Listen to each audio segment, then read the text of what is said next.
Masih saja Simbok tidak bisa menjadi penghibur yang cukup bagi seorang yang halus perasaannya.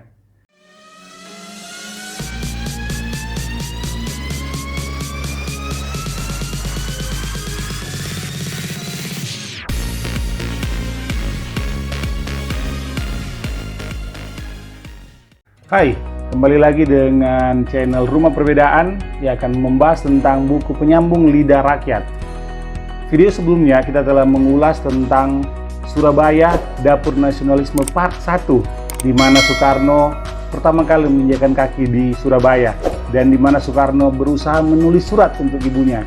Saya sudah menceritakan bahwa bab ini akan dibagi menjadi 7 bagian dan sekarang kita akan masuk ke bagian yang kedua atau part kedua dalam bab ini, dalam bab Surabaya Dapur Nasionalisme.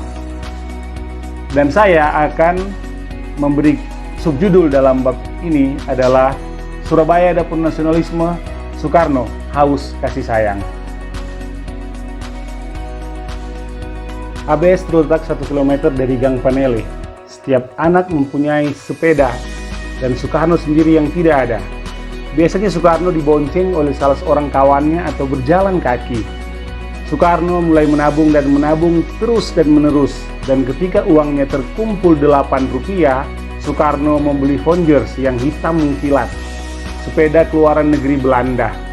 Soekarno merawatnya bagai seorang ibu, digosok-gosok, dipegang-pegang, dibelai-belai. Pada suatu kali Harsono yang berumur 7 tahun secara diam-diam memakai sepeda itu dan menabrakannya ke pohon kayu. Seluruh bagian muka dari sepeda itu patah. Harsono ketakutan. Ia tidak berani mengatakan kepada Soekarno. Dan ketika Soekarno mendengar berita itu, disepak pantatnya dengan keras. Kasihan Harsono. Ia menangis. Ia berteriak. Berminggu-minggu lamanya Soekarno terguncang oleh Vongers yang hitam mengkilat itu, yang sekarang sudah bengkok-bengkok. Akhirnya Soekarno dapat mengumpulkan 8 rupiah lagi dan membeli lagi sepeda yang lain, tapi untuk Harsono. Sekali dalam seminggu Soekarno menikmati satu-satunya kesenangannya, film. Soekarno sangat menyukai film. Betapapun caranya menonton sangat berbeda dengan anak-anak Belanda. Soekarno duduk di tempat yang paling murah.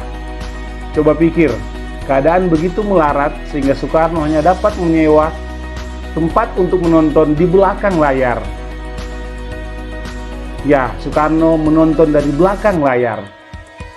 Di waktu itu belum ada film berbicara, jadi Soekarno harus membaca teksnya dan terbalik karena berada di belakang layar dan masih dalam bahasa Belanda.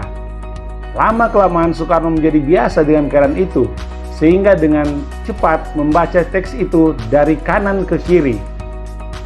Soekarno tidak peduli karena tidak ada cara lain lagi. Bahkan Soekarno bersyukur karena masih bisa menyaksikannya. Saat satu-satunya yang menyebabkan Soekarno kecewa ialah bila dipertunjukkan film Adu Tinju. Soekarno sama sekali tak dapat menaksir tangan siapa yang melakukan pukulan. Di masa itu Yankee Doodle yang menjadi lagu kegemaran Soekarno. Mereka memutarnya pada tiap istirahat dan sambil duduk seorang diri dalam gelap di belakang layar, Soekarno menyanyikannya dengan lunak untuk dirinya sendiri. Jika Soekarno masih hidup, dirinya pasti masih bisa menyanyikan lagu itu. Pada suatu ketika, sebuah sirkus datang ke kotanya. Dalam pertunjukan itu mereka melepaskan merpati-merpati, dan kalau ada yang hinggap di bahu seseorang, itulah yang memenangkan hadiah. Mereka segera mengetahui bahwa ketika burung itu hinggap pada teman mereka, hadiahnya seekor kuda. Jadi berkumpulan mereka. Suwardi, nama pemenang yang beruntung itu. Dan pemuda lainnya sebanyak setengah lusin dan seekor kuda tua yang sudah letih diangkat atau dibawa Soekarno kembali ke rumah mereka. Mereka tidak dapat akal akan diapakan kuda itu, tapi mereka harus membawanya keluar. Karena itu mereka membawa kuda itu pulang ke rumah. Di bagian belakang rumah ada pekarangan, akan tetapi tidak ada jalan untuk bisa sampai ke tempat itu kecuali melalui tengah rumah. Dengan tenang, mereka membuka pintu seram di muka dan rumah pemimpin besar rakyat Jawa. dan mempawaikan kuda mereka melalui kamar duduk terus ke halaman belakang, di mana ia ditambatkan ke batang sawo. Tak seorang pun di antara mereka yang punya uang untuk membeli makan kuda itu. Sekalipun kuda itu dipelihara oleh mereka. Begitulah 2 hari kemudian Suwarli menjualnya.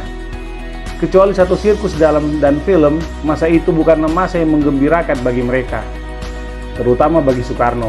Soekarno tidak mempunyai kesenangan semasa mudanya. Soekarno terlalu serius. Soekarno tidak mengikuti kesenangan seperti yang dialami oleh anak-anak sekolah yang lain. Mungkin apa yang dinamakan tindakan kegila-gilaan sebagaimana yang dituduhkan kepada Soekarno adalah semacam imbangan untuk mengejar kerugian Soekarno di masa muda. Tidak ada kesenangan-kesenangan yang menyegarkan dalam kehidupan Soekarno hingga Soekarno berumur 50 tahun. Kegembiraan yang Soekarno cari sekarang mungkin sebuah usaha Soekarno untuk menutupi segala sesuatu yang tidak pernah dinikmati di masa muda sebelum waktunya terlambat.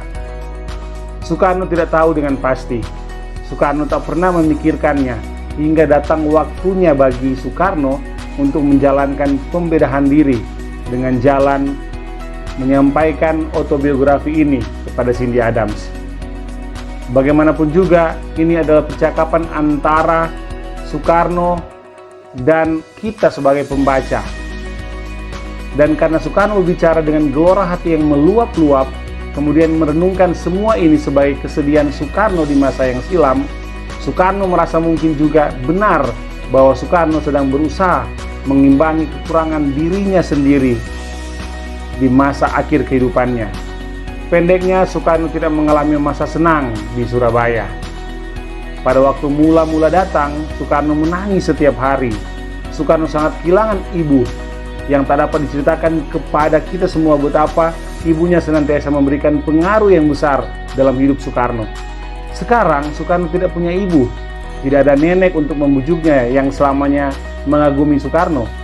Tidak ada Sarina yang dengan tekun menjaga Soekarno. Soekarno merasa sebatang kara. Bu Cokro adalah seorang wanita yang manis dengan perawakan kecil dan bagus.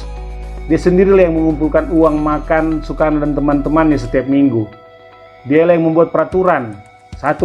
Makan malam jam 9 dan barang siapa yang datang terlambat tidak dapat makan. 2. Anak sekolah sudah harus ada di kamar jam 10 malam. 3. Anak sekolah harus bangun jam 4 pagi untuk belajar. Dan keempat, main-main dengan anak gadis dilarang. Soekarno memelihara hubungan erat dengan Bu Cokro. Akan tetapi Bu Cokro terlalu sibuk untuk mendapat memperhatikan Soekarno sebagai pengganti ibunya.